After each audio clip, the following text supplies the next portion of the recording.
Assalamualaikum warahmatullahi wabarakatuh. Bismillahirrahmanirrahim. Alhamdulillahirabbil alamin wassalatu wassalamu ala asyrafil anbiya'i wal mursalin sayyidina Muhammadin wa ala alihi wa ashabihi wa man tabi'ahu ila yaumiddin. Amma ba'du. Para pendengar yang saya muliakan, seperti biasa, alhamdulillah pada malam hari ini kita bisa bersua kembali dalam kajian rutin kita, dalam kajian fikih, kajian kitab takrib yang dikarang oleh Imam Abi Suja. Alhamdulillah dalam kajian kita yang lalu telah kita rampungkan mengenai masalah mandi. Telah kita jelaskan mengenai rukun-rukunnya mandi, juga kesunatan-kesunatan mandi, juga telah kita terangkan cara mandi sebagaimana yang telah dilakukan oleh Rasulullah SAW. Dalam kajian kita kali ini kita akan membahas mengenai macam-macam mandi sunnah. Macam-macam mandi sunnah yang seyogyanya sebagai seorang muslim kita selalu melakukannya dan istiqomah untuk menetapinya. Bismillahirrahmanirrahim. Faslun. Wal aghsalu al-masnunatu sab'ata asyara ghuslan. Mandi yang disunatkan itu ada 17 macam. Al-Jum'atu, mandi Jumat, wal-Idani, mandi untuk hari raya Idul Adha dan hari raya Idul Fitri, wal-Istisqa'u, dan mandi untuk salat istisqa, wal-Kusufu, terus mandi untuk salat gerhana matahari, wal-Khusufu, mandi untuk gerhana rembulan, wal-Ghuslu, kemudian mandi min ghuslil mayyit, dari memandikan mayit, wal kafiru ida aslama, dan mandi bagi orang kafir jika dia masuk Islam, wal majnunu ida afaqa, dan mandi bagi orang yang gila kalau dia sembuh dari gilanya, wal muhma alaihi ida afaqa, dan mandi bagi orang yang semaput jika dia siuman, wal ghuslu indal ihram, dan mandi ketika mau memasuki ihram untuk haji, wadkhuli Makkah, dan mandi jika ingin memasuki kota Makkah, walil wuqufi bi Arafah, dan mandi jika ingin melakukan wukuf di Arafah, waliramyil jimari salasi, dan mandi jika ingin melakukan melempar jumrah 3, walit tawafi, dan mandi jika ingin melakukan tawaf. Mandi-mandi inilah 17 macam mandi yang disunnahkan dalam Islam, dan insya Allah akan kita terangkan secara terperinci. Yang pertama adalah mandi Jumat. Mandi Jumat menurut ulama Syafi'iyah dan menurut pendapat sebagian besar ulama hukumnya adalah sunnah. Mandi Jumat, di sini ada perbedaan pendapat di antara ulama. Ada dua pendapat. Pendapat yang pertama mengatakan mandi Jumat hukumnya adalah wajib. Mandi Jumat hukumnya adalah wajib. Mereka berdalil dengan beberapa hadis. Hadis yang pertama yaitu hadis yang diriwayatkan oleh Imam Bukhari dan Imam Muslim, yang bunyinya man ata minkum al-jum'ata falyaghtasil. Yang artinya barang siapa yang mendatangi atau barang siapa yang ingin hadir dalam sholat Jumat, falyaghtasil, maka hendaklah dia mandi terlebih dahulu. Maka ucapan Rasulullah atau sabda Rasulullah sallallahu alaihi wasallam falyaghtasil, ini adalah fi'il amar, yang mana dalam usul fikih fi'il amar itu menunjukkan arti perintah, dan perintah itu menunjukkan arti sebuah kewajiban. Juga dalam hadis yang lain yang lebih mengena dalam masalah ini juga hadis yang diriwayatkan oleh Imam Bukhari dan Imam Muslim yang bunyinya Ghuslul Jum'ati wajibun ala kulli muhtalimin. Yang artinya mandi Jumat adalah sebuah kewajiban yang harus dilakukan oleh setiap orang Islam.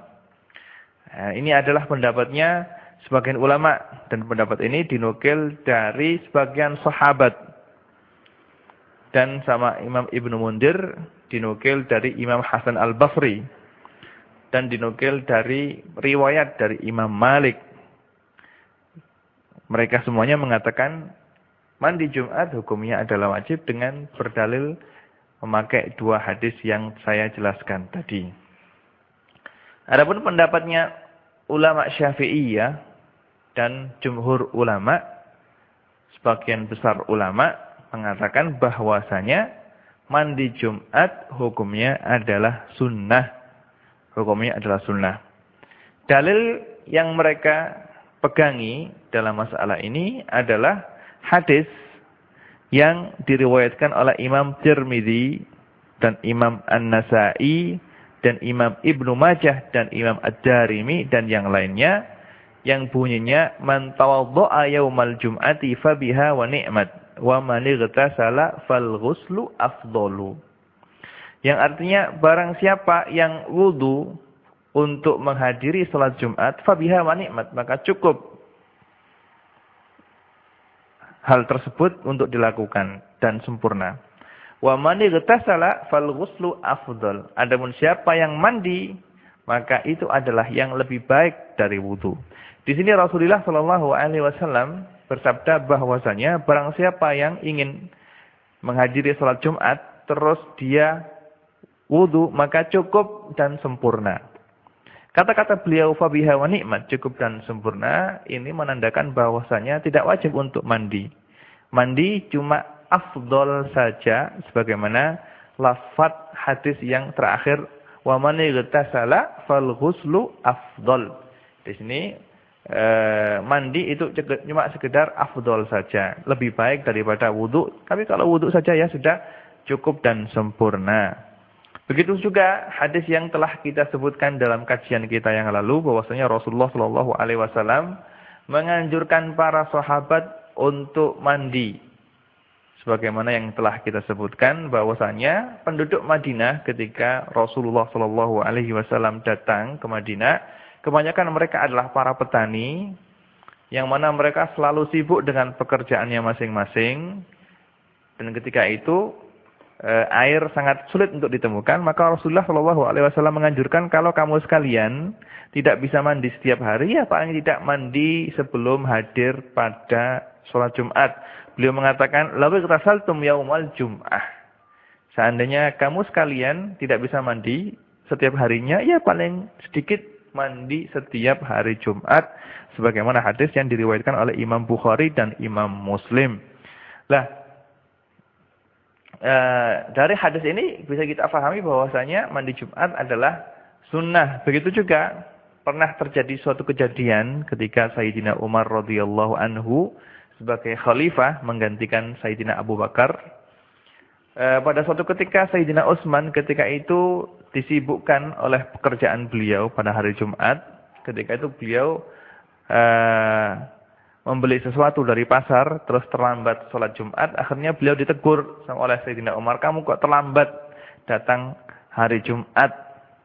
Kalau Sayyidina Utsman, ya Imam, ya Amirul Mukminin, saya terlambat karena saya cari air untuk wudu. Nah, ketika beliau menyebutkan saya cari air untuk wudu, Sayyidina Umar ketika itu tidak menyuruh beliau untuk melakukan mandi.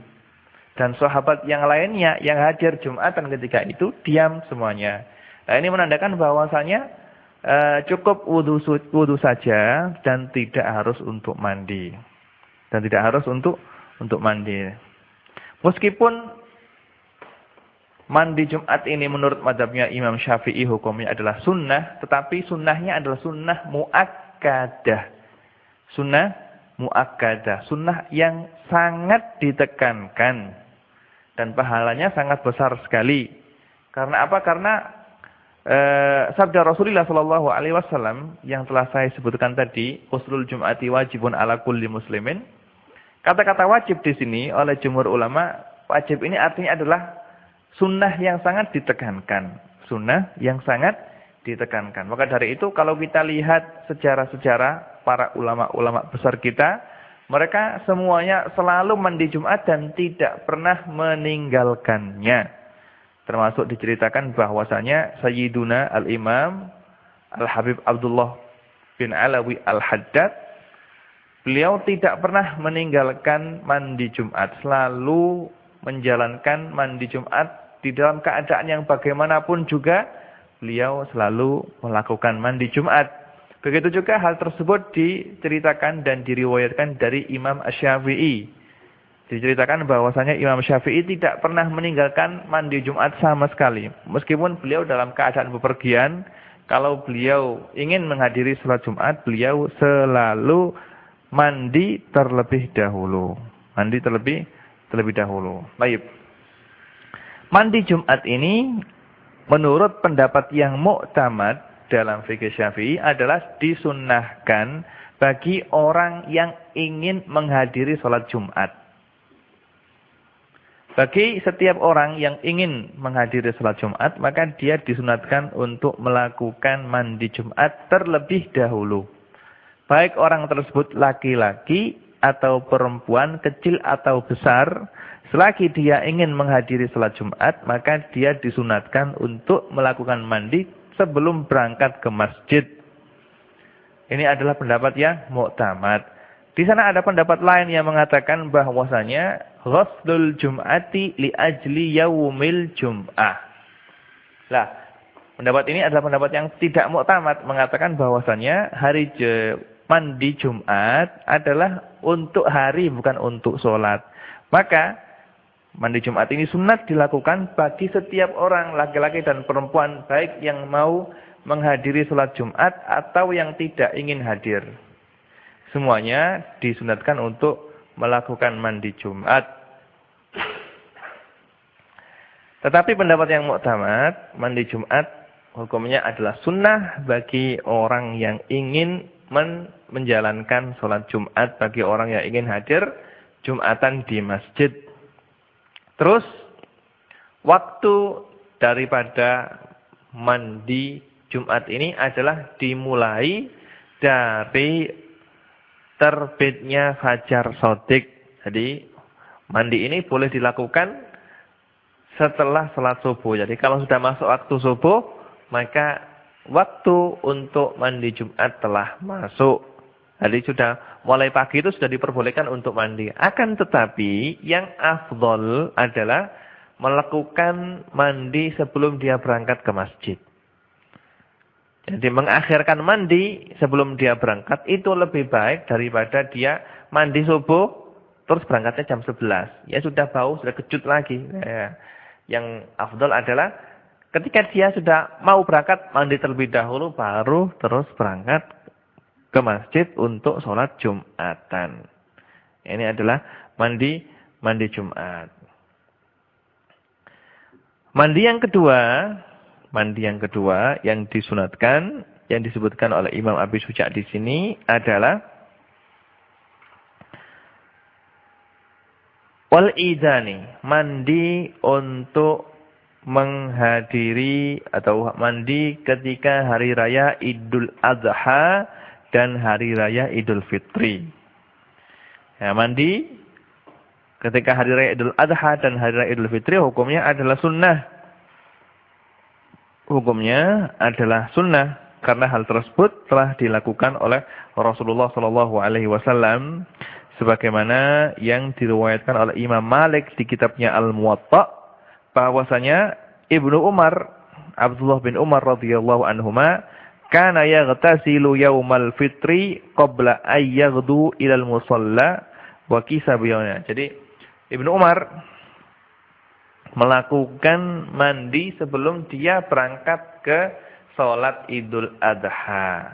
Kemudian beliau mengatakan bahwasanya hal ini adalah telah dilakukan oleh Rasulullah Shallallahu Alaihi Wasallam. Maka mandi untuk hari Idul Adha adalah disunnahkan. Juga seperti dalam hadis yang lain yang diriwayatkan oleh Imam Ibnu Majah dari sahabat Ibnu Abbas radhiyallahu anhuma, kana Rasulullah sallallahu alaihi wasallam yaghtasilu yaumal fitri wa yaumal adha. Ibnu Abbas menceritakan bahwasanya Rasulullah sallallahu alaihi wasallam mandi terlebih dahulu pada hari raya Idul Fitri dan hari raya Idul Adha sebelum beliau datang ke musholla. Sebelum beliau menghadiri sholat, beliau mandi terlebih dahulu. Ini adalah dalil yang mengatakan bahwasanya mandi pada hari raya Idul Fitri dan hari raya Idul Adha hukumnya adalah sunnah. Dan hal tersebut telah dilakukan oleh Sayyidina Umar, dilakukan oleh Sayyidina Ali, dan sahabat-sahabat yang lainnya melakukan hal tersebut. Kalau memang kita tilik dan kita teliti dan kita telaah, serta kita angan-angan, tujuan yang semestinya daripada disunnahkannya mandi Jumat itu adalah agar kita kalau datang Jumatan itu bau badan kita ini bersih. Sehingga tidak mengganggu dan tidak mengganggu teman yang ada di sebelahnya. Otomatis kalau ada orang yang baunya tidak enak, kalau hadir salat Jumat gitu, maka orang-orang yang duduk di sebelahnya akan terganggu. Akan merasa risih dan merasa jijik. Maka dari itu disunatkan sebelum datang ke Jumatan untuk mandi terlebih dahulu agar baunya enak. Disunatkan juga pakai minyak wangi agar baunya wangi. Disunatkan juga untuk mencukur bau rambut ketiak. Semuanya itu adalah agar orang yang datang ke Jumatan itu dalam keadaan yang fresh, dalam keadaan yang enak untuk dipandang, dalam keadaan enak untuk dibau.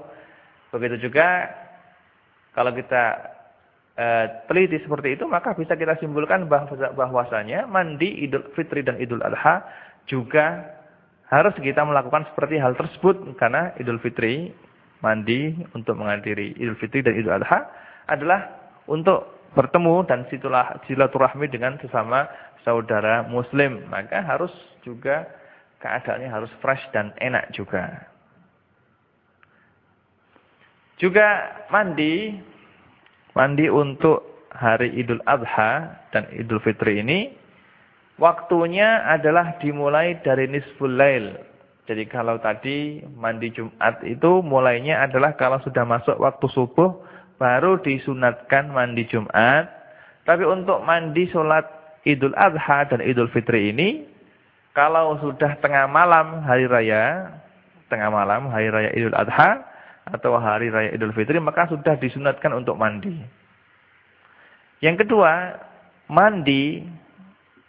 sunnahnya mandi untuk hari raya Idul Adha dan hari raya Idul Fitri ini adalah untuk lil yaum. Untuk yaum. Karena hari raya Idul Adha dan Idul Fitri adalah yaumuz zinah. Karena mandi ini adalah untuk hari itu sendiri, maka kesunatan untuk mandi pada hari raya Idul Adha dan Idul Fitri ini adalah untuk semua orang Islam. Baik laki-laki atau perempuan, kecil, besar, semuanya disunatkan untuk mandi.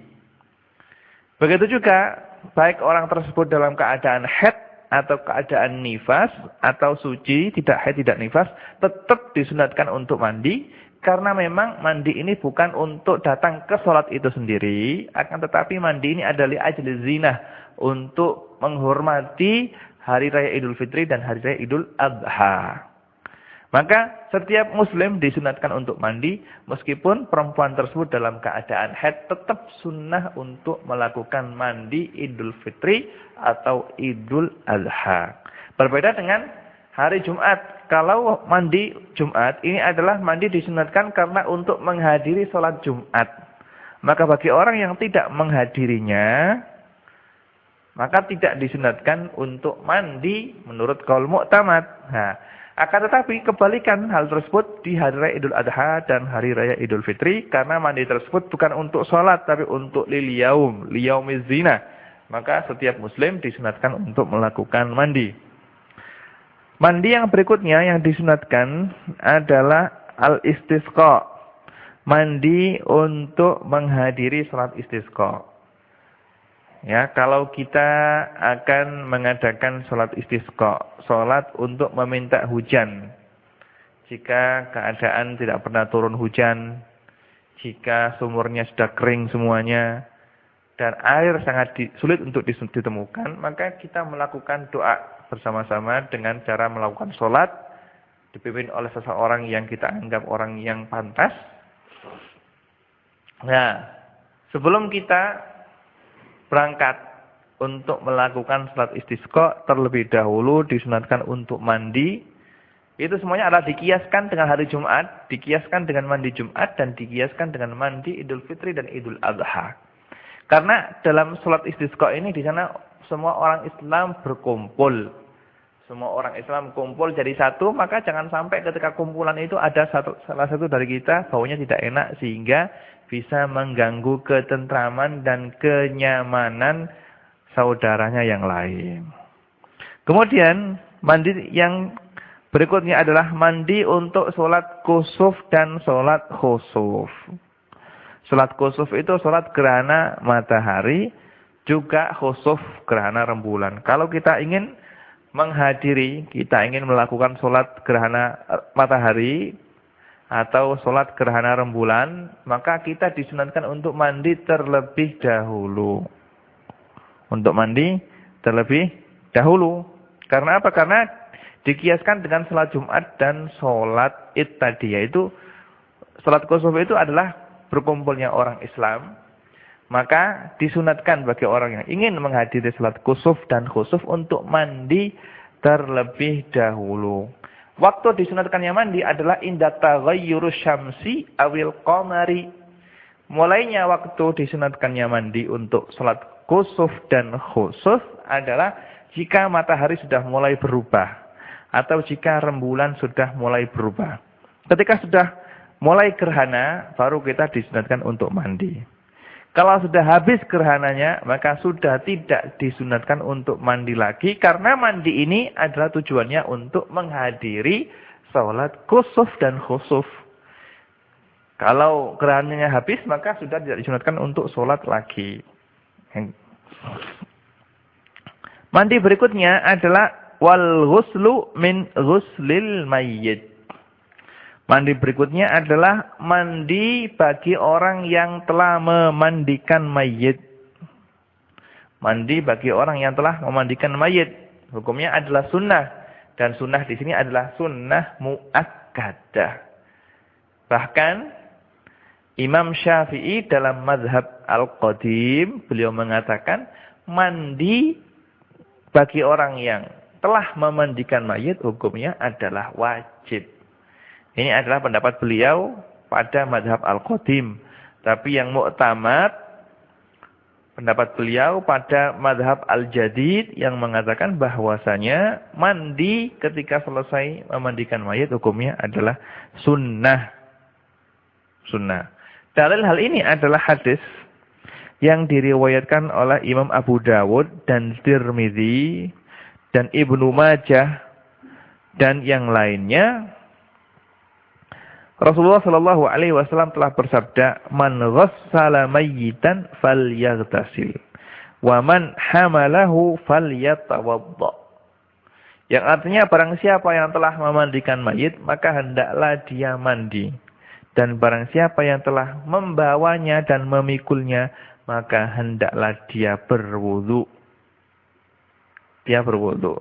Tetapi Imam Ahmad mengatakan bahwasanya hadis ini adalah bukan hadis marfu, akan tetapi hadis yang mauquf.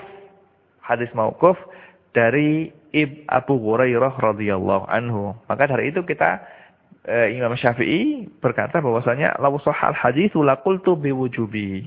Seandainya hadis ini adalah hadis yang sah, yang sahih, maka saya akan mengatakan bahwasanya mandi sehabis memandikan mayit hukumnya adalah wajib. Akan tetapi karena hadisnya ini bukan hadis marfu, maka beliau mengatakan mandi ketika selesai memandikan mayit hukumnya adalah sunnah, tidak wajib. Terus mandi berikutnya yang disunahkan adalah wal kafiru idza aslama. Mandi bagi orang kafir jika dia masuk Islam. Kalau ada orang kafir setelah masuk Islam mengucapkan syahadat, maka dia disunahkan untuk mandi. Hal tersebut adalah karena Rasulullah Shallallahu Alaihi Wasallam memerintahkan beberapa sahabat beliau yang telah masuk Islam untuk melakukan mandi. Di antara yang beliau perintahkan untuk mandi setelah masuk Islam adalah sahabat Qais bin Asim, juga sahabat Sumamah bin Utsal. Kedua-duanya ketika selesai masuk Islam, ketika selesai mengucapkan kalimat syahadat, oleh Rasulullah Shallallahu Alaihi Wasallam kedua-duanya disuruh untuk mandi. Ini menandakan bahwasanya mandi bagi orang kafir yang telah masuk Islam hukumnya adalah sunnah. Loh, mengapa kok tidak diwajibkan? Mengapa kok tidak diwajibkan? Karena Rasulullah Shallallahu Alaihi Wasallam ketika sahabat yang lainnya masuk Islam tidak beliau perintahkan untuk mandi. Jadi ketika Sumamah dan Qais ini masuk Islam, beliau memerintahkan mereka berdua untuk mandi. Tapi ketika sahabat yang lainnya masuk Islam, tidak beliau perintahkan untuk mandi. Nah, karena sebagian sahabat diperintah untuk mandi, sebagian yang lain tidak diperintahkan, maka di sini ulama Syafi'iyah mengatakan bahwasanya mandi bagi orang kafir yang telah masuk Islam hukumnya adalah sunnah.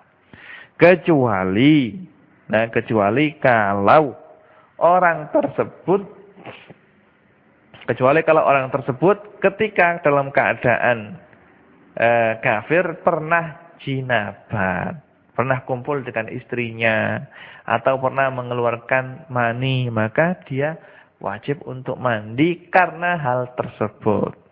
Karena dalam mazhab Syafi'i, mandi wajib itu, mandi jinabat itu perlu untuk niat, dan syarat sahnya niat adalah orang yang meniatkan haruslah orang Islam.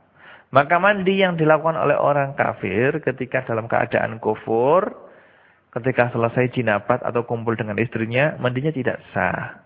Maka di sini ulama Syafi'iyah kalau memang orang kafir tersebut pada ketika masa kafirnya itu pernah kumpul dengan istrinya misalnya, atau pernah senggama, atau pernah keluar air sperma, maka dia wajib untuk mandi. Tapi kalau tidak pernah keluar sama sekali, maka mandinya adalah hukumnya adalah sunnah.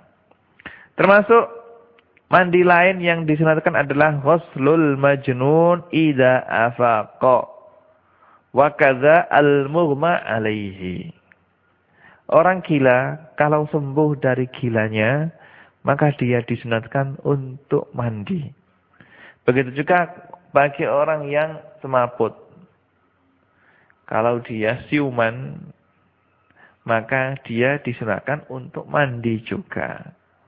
Karena apa? Karena orang dalam keadaan gila itu dikhawatirkan dia pernah keluar mani atau pernah ikhtilam, pernah mimpi keluar mani. Maka wajib bagi dia untuk mandi. Tetapi karena hal tersebut tidak bisa kita pastikan, maka dalam hal ini ulama mengatakan disunahkan saja.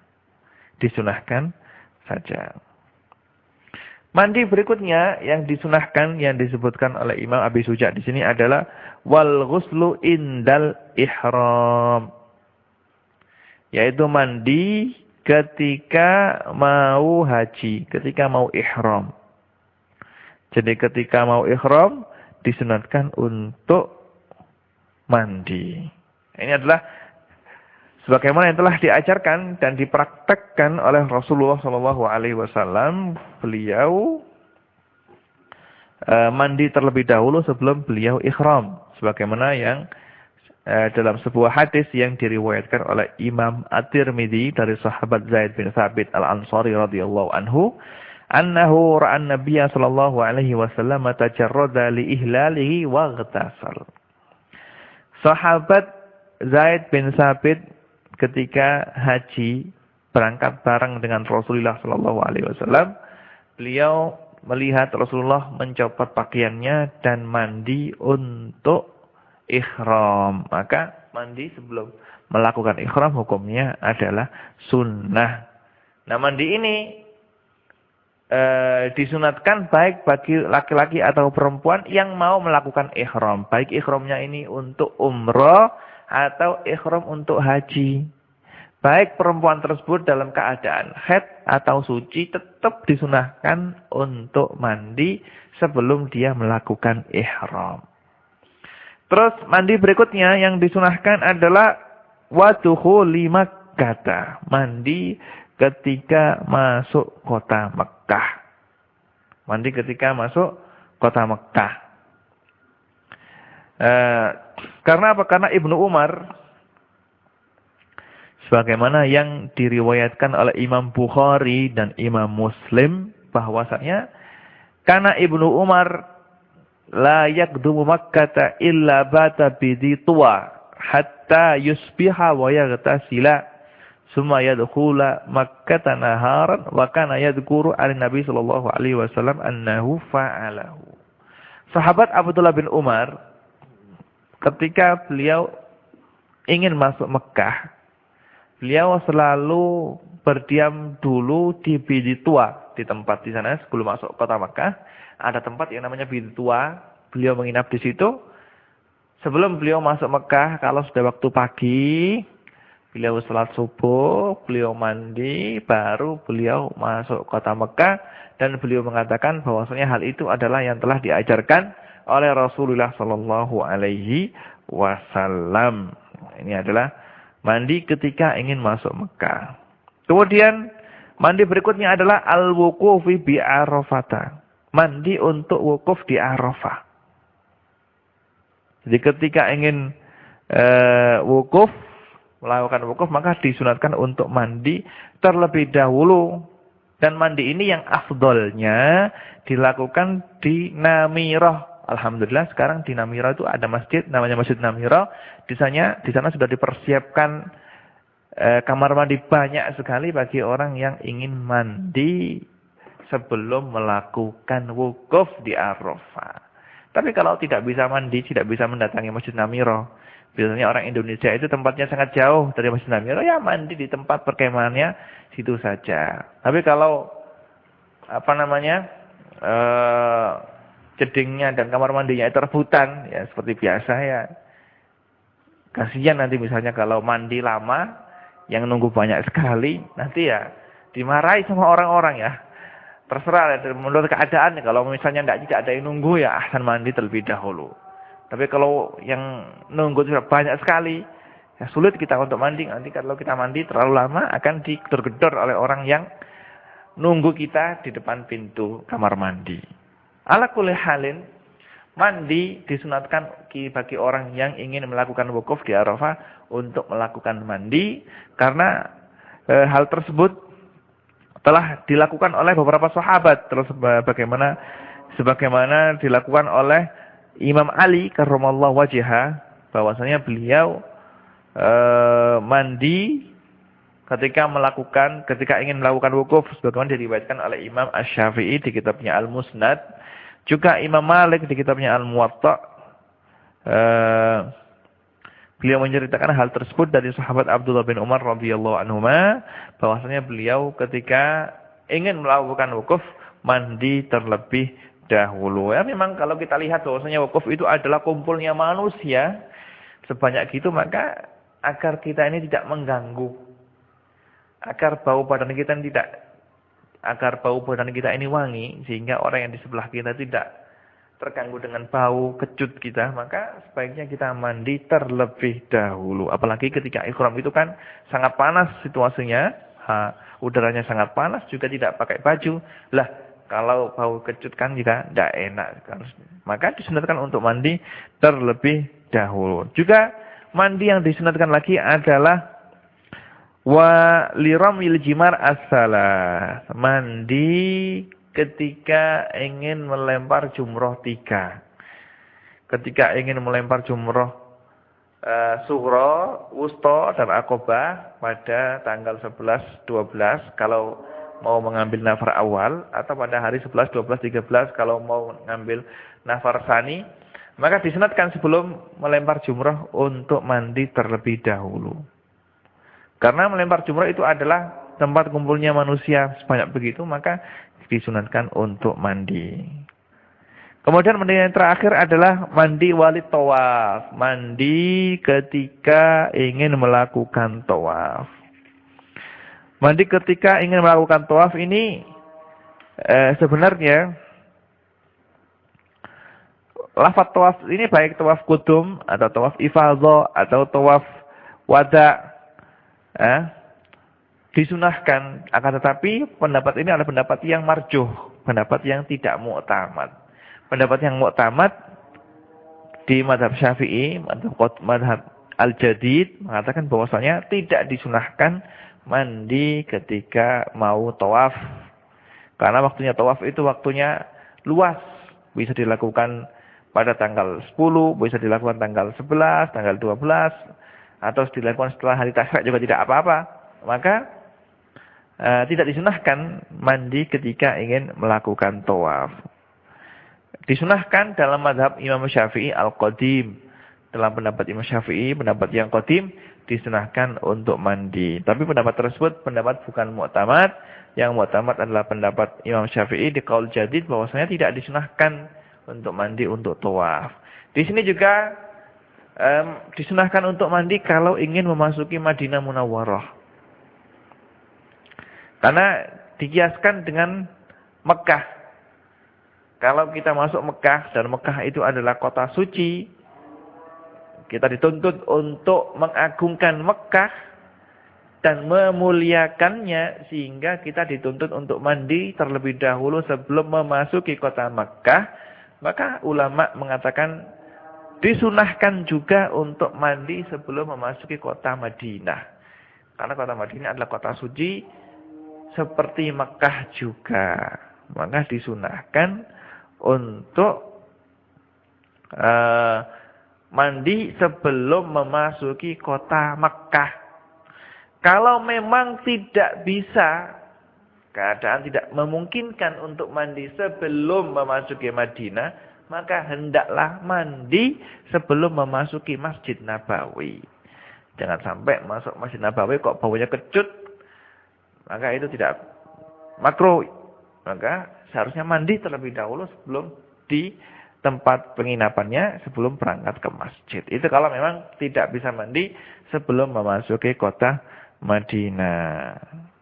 Ya. Ini adalah 16 macam mandi, berapa tadi? 17 macam mandi yang disunahkan yang telah diterangkan oleh Imam Abi Suja. Mudah-mudahan kita bisa melakukan dan mempraktekkannya. Dan memang kalau kita teliti kalau kita teliti dan kita telaah, mandi-mandi tersebut disunahkan ketika dalam event-event atau keadaan tertentu.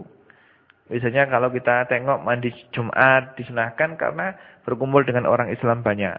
Mandi untuk Idul Fitri juga karena hari raya Idul Fitri itu hari berkumpul dan hari saling ziarah, saling bertemu sesama muslim, maka disunahkan untuk mandi.